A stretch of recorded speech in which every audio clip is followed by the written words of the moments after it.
एक रात 2 बजे रीना की आंखें खुलती हैं। वह जाकर बस टॉयलेट वगैरह के लिए जाती है तो वह सुनती है कि वहाँ पर कुछ अजीब-अजीब आवाज़ें आ रही हैं। वह उन आवाज़ों का पीछा करते हुए आगे बढ़ती है तो वह पाती है कि ये आवाज़ें वाक़ई में कुछ अजीब हैं और ये आवाज़ें उसके ही घर से आ रही हैं। जैसे वह और आगे बढ़ती है तो वह पाती है कि उसकी जो सास और ससुर का कमरा है, ये आवाज़ें वहाँ से आ रही हैं। अब वह जाकर क्या देखती, क्योंकि वहाँ उनके कमरे का जो दरवाज़ा है वह तो लॉक था, यानी कि बंद था। अब वह जैसे ही वहाँ पर बनी हुई उस विंडो से अंदर झाँकती है तो वह उन किवाड़ों से झाँक कर देखती है तो वह दंग रह जाती है। दरअसल वहाँ उस कमरे में उसके सास और ससुर एक दूसरे के साथ संबंध बना रहे होते हैं। उनको संबंध बना देख रीना के मन में ना जाने कैसे कैसे विचार आ रहे होते हैं। वह उन विचारों के साथ अचानक वहाँ पर खड़ी हो जाती है और उनको देख रही होती है, लेकिन उसको अचानक से डर लगता है कहीं ऐसा ना हो वो माँ और बाबूजी उसको देख ना लें, और यदि उसको ऐसे हालत में देख लिया तो वह घबरा गई। इस बात को सोचकर वह चुपचाप वहाँ से खिसक लेती है और अपने कमरे में पहुँच जाती है। लेकिन उस रात उसको नींद नहीं आ रही है। वह बड़ी ही परेशान और दुखी है, क्योंकि आज उसके पास उसका पति उमेश नहीं है। आखिर उसका पति उमेश कहाँ पर गया था और रीना क्यों ज़्यादा बेचैन हुई अपने सास ससुर को ऐसी हालत में देखकर। बहुत ही हैरान करने वाली ये घटना जो कि हम आपको आज बताने वाले हैं। उम्मीद करते हैं आपको ये कहानी बहुत ही पसंद आएगी। और दोस्तों, यदि आपको हमारी ये कहानी अच्छी लगी तो आप प्यारा सा लाइक और सुंदर सा कमेंट हमें अवश्य भेजें। हम लोग अगली वीडियो में उन सभी भाइयों का नाम लेने वाले हैं जिन लोगों ने हमारे वीडियोज़ पर बहुत ही सुंदर सुंदर कमेंट किए हैं। दोस्तों, आइए जानते हैं क्या हुआ है पूरे मामले में। नमस्कार, आदाब, सत श्री अकाल दोस्तों, स्वागत है आपका हमारे यूट्यूब चैनल किस्से क्राइम के। और दोस्तों, आपसे वही प्यार भरी गुजारिश, आगे बढ़ने से पहले हमारे चैनल को सब्सक्राइब करना, नोटिफिकेशन की बेल को दबाना बिल्कुल ना भूलें। दोस्तों, हम लोग फेसबुक पर भी हैं, हमको फॉलो करना भी ना भूलें। और दोस्तों, आज शुरू करते हैं इस घटना को। दरअसल ये जो घटना है ये सामने आई है हरदोई उत्तर प्रदेश से। हरदोई में रहने वाला वह गोपाल अपने बेटे उमेश अपनी पत्नी के साथ रहा करता है। यहाँ गोपाल को इकलौता बेटा उमेश ही होता है और उमेश के साथ ही वह अपनी जिम्मेदारी, अपना परिवार का जीवन यापन कर रहा होता है। जिस प्रकार से उमेश अपनी पढ़ाई में लगा हुआ है, वह दिन रात की मेहनत करता है। वह बीटेक कर लेता है और बीटेक करने के बाद उसकी एक अच्छी सी नौकरी भी लग जाती है। दरअसल इसकी नौकरी जो लगी है वह दिल्ली में लगी है। अब दिल्ली में लगातार उसका रोज़ आना जाना तो नहीं होता, लेकिन अब उस गोपाल के घर में लगातार रिश्तों की भरमार पहुंच जाती है। ऐसे ऐसे रिश्ते आते जिनके बारे में शायद उस गोपाल ने कल्पना भी नहीं करी थी। लेकिन यहाँ गोपाल ऐसे सोचता है कि उसकी जो बेटा है उसकी शादी एक ऐसे घर में हो जो कि उनकी तरह ही एक सामान्य घर हो। और गोपाल की बहुत ही जल्द वह मनोकामना भी पूरी हो जाती है, क्योंकि गोपाल के सामने उस रीना नाम की लड़की के पिता आते हैं और वो अपनी लड़की की बड़ाई करते करते नहीं थकते हैं। वो बताते हैं कि उसकी लड़की कितनी सुंदर है, कितनी सात्विक और कितने अच्छे विचारों वाली है। अब इस विचार को देखकर वो जब रीना के फ़ोटो को देखते हैं तो उनकी आंखों में चमक आ जाती है। दरअसल वह रीना थी ही इतनी सुंदर। रीना का फ़ोटो जब वह जो गोपाल अपने पास रख लेता है और जब अपने बेटे को बताता है कि बेटा, तुम्हारे लिए इस लड़की को पसंद किया जा रहा है, क्या ये लड़की तुमको पसंद आएगी? अब तो उमेश भी उस लड़की को देखकर वाकई में बहुत ही ज़्यादा खुश होता है और वह कहता है अपने पिता से कि आप मेरे लिए कोई गलत लड़की थोड़ी ढूंढोगे। अब बस इन बातों पर वो पिता और बेटा दोनों बातें करते हैं और बस उस रीना से शादी करने के लिए जो उमेश है वह राज़ी हो जाता है। अब तो दोनों तरफ से रिश्ता पक्का होता है और रिश्ता पक्का होते ही दोनों के बीच में अब शादियों की जो तिथि है वह भी पक्की हो जाती है और तैयारी चल रही होती है शादी की। अब उस शादी में जिस प्रकार से वह गोपाल अपने बेटे उमेश की बारात लेकर गया था उस रीना के गांव, वहां से बड़ी ही धूमधाम से उनकी शादी भी होती है और रीना को ब्याह कर वह अपने घर लेकर आता है। यहाँ रीना अपने पति उमेश के साथ रहने लगती है और जो उमेश है, उमेश अपनी कंपनी से करीब 2 महीने की छुट्टी लेकर आता है। 2 महीने की छुट्टियों में उनका जो रिश्ता, तैयारी, ब्याह वगैरह सब कुछ होता है और उसकी शादी होने के बाद मात्र 20 दिन बचते हैं। उन्हीं 20 दिनों में अब तो वह उमेश अपनी पत्नी रीना पर भरपूर मोहब्बत लुटाता है और बड़े ही ज़बरदस्त तरीके से दोनों खुश होते, एक दूसरे के साथ बड़े ही प्यार से रहते और दोनों के जिस प्रकार से उनका जो प्रेम संबंध, उनका जो वैवाहिक संबंध चल रहा होता है, दोनों एक दूसरे से हर तरीके से संतुष्ट होते हैं। लेकिन अब तो जैसे ही उस उमेश की छुट्टियां ख़त्म होने वाली हैं, वह अपनी पत्नी से कहने लगता है कि उसको तो अब दिल्ली जाना है, अब दिल्ली यहाँ से दूर भी है, क्यों ना वह वहाँ पर जाए और अपनी नौकरी शुरू करे। तो रीना भी उससे कह देती कि हाँ बिल्कुल आपको अपनी नौकरी करना चाहिए, क्योंकि वह भी बहुत ज़रूरी है भाई, अगर आप कमाओगे नहीं तो वो खाएंगे कैसे। बस इस प्रकार से अब रीना कहती है कि वह वहीं पर रहेगी, अपनी जो सास है ससुर है उनकी बहुत ही अच्छे से सेवा करेगी और उनको खुश करेगी। बस इन विचारों को जब वह व्यक्त करती है तो अब वह उमेश भी अपनी नौकरी करने के लिए यानी कि अपनी ड्यूटी को दोबारा से ज्वाइन करने के लिए दिल्ली रवाना हो जाता है। लेकिन उस घर में रह जाती है वह रीना के सास ससुर। अब यहाँ पर सास ससुर तो अपनी जो भी मानसिक बातें हैं, हर तरह की जो बातें उनको कर लिया करते थे, लेकिन वह जो लड़की यानी कि जो नई नई बहू बनी है, दुल्हन बनी है, यानी कि रीना अपनी मन की बातों को किससे साझा करे। वह कभी कभार अपने पति के पास फ़ोन तो कर लेती, लेकिन उसका पति भी उस कंपनी के काम में कुछ ज़्यादा ही व्यस्त होता, क्योंकि 2 महीने की छुट्टी ली, अब वो 2 महीने का कार्य कंपनी तो उससे लेगी। अब इस प्रकार से वह रीना अचानक से दुखी होना शुरू कर देती है। वह बहुत ही ज़्यादा दुखी और परेशान सी होती है और वह सोचती है कि क्यों ना यहाँ पर उमेश हो तो उमेश ज़रूर उसके जो मानसिक स्थिति को समझ पाएगा। दरअसल यहाँ पर रीना को कुछ और नहीं, उसको शारीरिक सुख चाहिए था। शारीरिक सुख का मतलब यानी कि वह अपने पति के साथ उन्हीं रातों को बिताना चाहती है जो एक नई दुल्हन और जो दूल्हे हैं वो दोनों एक साथ, यानी कि नए बने हुए जो पति पत्नी हैं दोनों एक दूसरे के साथ करते हैं। लेकिन वह अब इस अपनी मानसिक जो वेदना है उसको किससे व्यक्त करे।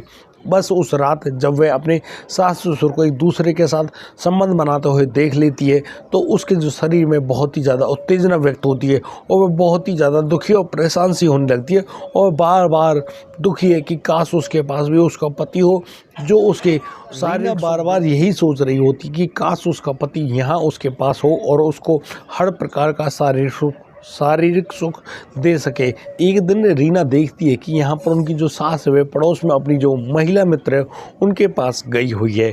बस वो अब एक चाय बनाती हैं अच्छी सी और उस चाय को लेकर अपने ससुर के कमरे में जाती है, जहाँ उनका ससुर गोपाल अपने कमरे में आराम कर रहा होता है। उनको जगाती है और कहती है कि बाबूजी चाय पी लीजिए। अब यहाँ पर गोपाल उठ बैठता है अपने बिस्तर पर और बस बड़े ही प्यार से उस चाय को लेता है रीना के हाथ से और पूछते हैं कि रीना बैठो, कुछ बात करनी हो तो बताओ मुझे। अब रीना का तो जैसे कि दिल का हाल किसी ने पूछ लिया। अब रीना यहाँ अपने ससुर से कहने लगती है कि बाबूजी आप उसकी बात को सुनते ही कहाँ हो, ना ही आप उनकी बात को मानोगे। दरअसल वह बहुत ही ज़्यादा दुखी और परेशान है। अब तुम देखो ना उमेश को यहाँ से गए हुए कितना लंबा समय हो गया, उसकी रातें कैसे कटती है, उसका दिन कैसे कटता है वही जानती है। लेकिन ना तो आप उसका हालचाल पूछते ना ही उनकी सासू माँ, दोनों ने उसको अकेले और तन्हा छोड़ दिया है। अब वह कहाँ जाए, किससे बातें करे और किससे मूड मारे। इन सभी विचारों को जब वह गोपाल सुनता है तो गोपाल बहुत ही ज़्यादा दुखी होता है। वह कहता है कि रीना अब मुझे बताओ ना मुझे क्या करना है। बस अब यहाँ पर रीना कह देती है कि उसको भी शारीरिक सुख चाहिए। अब वह उस शारीरिक सुख को लेने के लिए कहाँ पर जाए, गांव में जाए तो इस घर की बदनामी होगी। वह इस घर में किसी और के साथ कर ही नहीं सकती तो वह कहाँ जाए, उसको भी तो भूख लगती है, शारीरिक सुख की भूख। अब जैसे ही गोपाल इस बात को सुनता है वह अपनी बहू से कहने लगता है कि यदि मैं तुम्हें इस प्रकार का सुख दूं तो तुम्हें कैसा लगेगा। जैसे इस बात को सुनती है रीना वह बहुत ही प्यार से मुस्कुराती है और हल्की सी मुस्कुराहट जो कि उसके घूंघट से दिखाई दे रही है, उस घूंघट की आड़ से दिखी हुई उस हंसी को देखकर वह जो गोपाल है वह समझ जाता है कि हाँ उसकी जो बेटे की बहू रीना उससे ये शारीरिक सुख की विचार कर रही है। बस इस प्रकार से अब तो गोपाल बहुत ही जल्दी मौका ढूंढने लगता है, क्योंकि यहाँ गोपाल की पत्नी भी होती है उस घर में, और उस पत्नी की वजह से अब वह इस प्रकार का कोई भी काम नहीं कर सकता था। अब तो उनका सिलसिला ऐसे शुरू हो गया कि दोनों इंतज़ार करने लगते हैं कि उनकी जो सास है, यानी कि जो रीना की सास है, वह कब कहीं जाए। लेकिन बहुत ही जल्दी उनको एक शुभ सूचना मिलती है। वह होती है कि रीना की जो सास है वह अपने मायके जाना चाहती है। दरअसल उसकी भतीजे की शादी है, उसको लेने के लिए उसका भतीजा आया हुआ है, और वह कहता है गोपाल से कि फूफा जी, बुआ जी को ज़रूर भेज दो उसके साथ, क्योंकि वहाँ पर बहुत सारा काम सार समार होता है, आप उसको उनके साथ भेज दो, और करीब 1 महीने की छुट्टी के लिए भेजना। अब इस बात को सुनकर रीना और रीना के ससुर बहुत ही ज़्यादा खुश होते हैं। रीना बहुत ही जल्दी में अब अपनी सास के सारे सामान को बैग में पैक करती है और बड़ी हंसी खुशी उसको वहाँ से विदा करती है। हालांकि उसके विदा करने का मतलब तो कुछ और ही था। अब तो जो गोपाल है, गोपाल को और उसकी जो बहू यानी कि रीना, दोनों को मौका मिल गया था। अब तो उस रात जैसे ही वह गोपाल अपने उस कमरे में मौजूद था, रात के करीब 10 बजे रीना गर्म दूध का गिलास लेकर अपने ससुर जी के कमरे में आ जाती है, और फिर यहाँ पर गर्म दूध का सेवन भी होता है, और फिर वही मोहब्बत यानी कि वही वासना का खेल चलता है। क्योंकि जहाँ एक और वासना की आग में जल रही थी वह रीना, वहीं दूसरी ओर वह जो ससुर है वह भी अपनी जो बहू है उसको संतुष्ट करना चाहते थे, और दोनों के बीच में बड़ा ही ज़बरदस्त वह प्रेम संबंध बनता है। और प्रेम संबंध क्या, शारीरिक संबंध बनता है, और दोनों एक दूसरे को बड़े ही तसल्ली से संतुष्ट करते हैं। दोनों के बीच में कम से कम 3 बार शारीरिक संबंध बने, और जिस प्रकार से वह गोपाल जो कि हट्टा कट्टा व्यक्ति था अपनी जो बहू को संतुष्ट करता है, यहाँ पर वह रीना भी बस चूमते ही रह जाती है अपने ससुर जी को। और अब तो उन दोनों के बीच में इसी प्रकार का सिलसिला बनने लगता है। दरअसल अब तो ना ये दिन को देखते हैं ना ही रात को देखते हैं, यानी कि दोनों तरफ से बड़े ही ज़बरदस्त ताकत का इस्तेमाल किया जाता है, और ताकत के साथ साथ शारीरिक सुख का आनंद लिया जाता है। बड़े ही मोहब्बत से उनका यह प्रोग्राम तो चल रहा है। लेकिन एक दिन एक अजीब ही घटना होती है। दरअसल जो रीना की सास है उसके अचानक उसके घर आना होता है।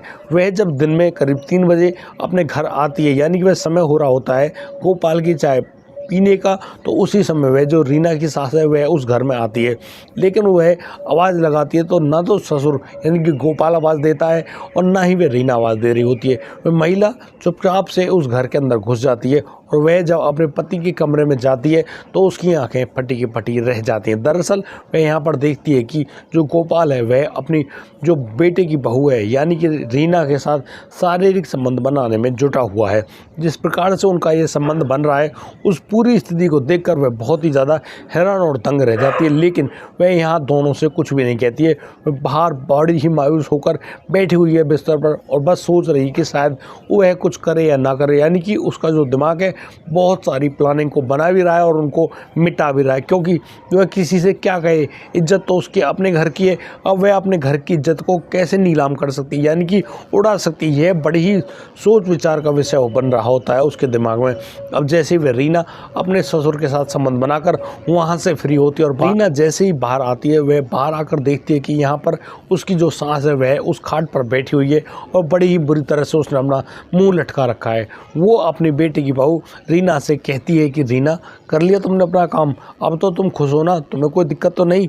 अब रीना क्या कहती, रीना तो चुपचाप बस अपने कमरे में चली जाती है और बस रोने पीटने लगती है। अब ये जो गोपाल की पत्नी है वह गोपाल के पास उस कमरे में जाती है, और यहाँ गोपाल से जब कहती है कि गोपाल तुमने अच्छा नहीं किया, यानी कि तुमने अपने बेटे की बहू को ही मेरी सौतन बना दिया, आखिर तुम करना क्या चाहते हो। लेकिन गोपाल बड़े ही तसल्ली से समझाता है अपनी पत्नी को, और बताता है कि जब क्या होता है, जब घर की दीवार किसी दूसरे के यानी कि पड़ोसी की या किसी के भी घर में जाकर गिरती, उससे बढ़िया तो इस बहू ने जो अपनी मानसिक वेदना मेरे सामने व्यक्त करी, और शायद मैंने उसको पूरा करने की कोशिश करी। शायद मुझे भी लगा था कि मैं कुछ गलत कर रहा हूँ, लेकिन मैं अपने घर की दीवार को कहीं और जगह नहीं गिरना देना चाहता था।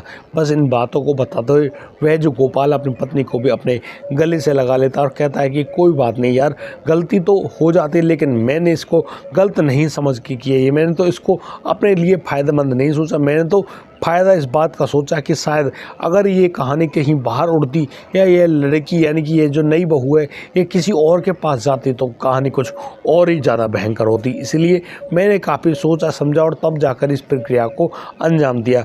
अब मुझे लगता है कि ये जो रीना है ये कहीं बाहर नहीं जाएगी और ना ही कहीं पर कोई गलत काम करेगी। लेकिन अब यहाँ पर जो गोपाल की पत्नी है वह अपना फ़ोन निकालती है और बस अपने बेटे उमेश के पास फ़ोन कर देती है। उमेश से कहती है कि बेटा तुम्हें जितना भी जल्दी यहाँ हो सके उनके घर आइए।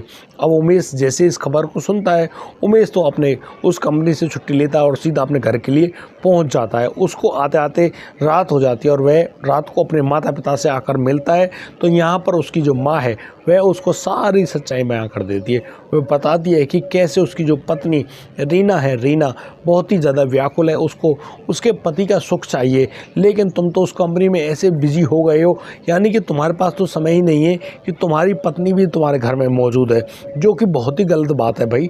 ऐसे तुम्हें नहीं करना चाहिए। एक काम करो, अब तुम अपनी पत्नी रीना को अपने साथ लेकर जाओ और तुम उसे साथ लेकर दिल्ली जाओ। अरे भाई तुम कमाते हो ना, तो उनमें से कुछ पैसे अपने रहने खाने पीने और जो ढंग से अपनी पत्नी को रखने में खर्च करो ना। हमें पैसा भिजवाने की कोई ज़रूरत नहीं है, अपने बच्चों को खुश रखो। बस इन प्रकार की बातों को कहकर अब तो वह जो रीना की सास है वह रीना को तैयार करवाती है और उसके पति उमेश के साथ दिल्ली भिजवा देती है। अब तो दिल्ली में जाकर रीना और रीना का पति उमेश दोनों ही एक दूसरे को पाकर उनको सीने से लगा लेते हैं और बड़े ही प्यार से एक दूसरे के साथ रहते हैं। यहाँ हर प्रकार से रीना संतुष्ट होती है और जिस प्रकार से रीना यहाँ पर अपने पति उमेश के साथ रहने लगी है यानी कि उनके जीवन में सारी खुशियाँ आ जाती हैं। जिस प्रकार से उनका जीवन चल रहा है, अब तो यहाँ पर उमेश की पत्नी रीना और वह गोपाल की पत्नी जो कि उनके गांव में रहती है, वे सभी लोग बड़े ही तसल्ली से और बड़े ही प्यार से अपनी ज़िंदगी जी रहे होते हैं। दोस्तों इस पूरे घटनाक्रम को सुनाने का उद्देश्य किसी को परेशान करना नहीं है, किसी का दिल दुखाना नहीं है। दोस्तों हम इन पूरे घटनाक्रमों के माध्यम से आप लोगों को सावधान करना चाहते हैं, सचेत एवं जागरूक करना चाहते हैं कि गलत तो गलत ही होता है। शायद उस पिता को अपनी बेटी को संयम रखना बताना चाहिए था, शायद उसको बताना चाहिए था कि किस प्रकार से ये शारीरिक भूख एक इंसान को किस तरह से नष्ट कर सकता है। क्योंकि कहा जाता है कि धन गया तो कुछ नहीं गया और स्वास्थ्य गया तो कुछ गया समझिए। और यदि आपके चरित्र का हनन होता है तो आप समझिए अब जिंदा रहते हुए भी मृत घोषित हो चुके हो और समाज की दृष्टि में वह जीने योग्य नहीं है। दोस्तों अपने चरित्र की इस प्रकार से देखभाल कीजिए जैसे किसी नन्हे बच्चे को संभाला जाता है, यानी कि छोटा सा इन्फेक्शन भी आपके जीवन को ले बैठेगा। इसी प्रकार से हमेशा अपने चरित्र को संभाल कर रखिए और कोशिश कीजिए कि वह कहीं बाहर ना जाए, ना ही किसी लोगों के हाथ में पड़े, क्योंकि आज का जो समाज है वह बदनाम करने में बहुत ही आगे रहता है। यानी कि उसकी यदि अपनी कमियां होंगी तो वो अब लोग अपनी कमियों को तो छुपाएंगे, लेकिन यदि तुम्हारी कमियां उनके हाथों में पड़ गई तो वो तुम लोगों को उड़ा देंगे और तुम्हारी कमियों को ऐसे गाते हुए फिरेंगे कि जैसे कि तुमने उन गलतियों को जानबूझकर ही किया है। इसीलिए कहा जाता है कि उन गलतियों को करने से या होने से अपने आप को सुरक्षित रखें।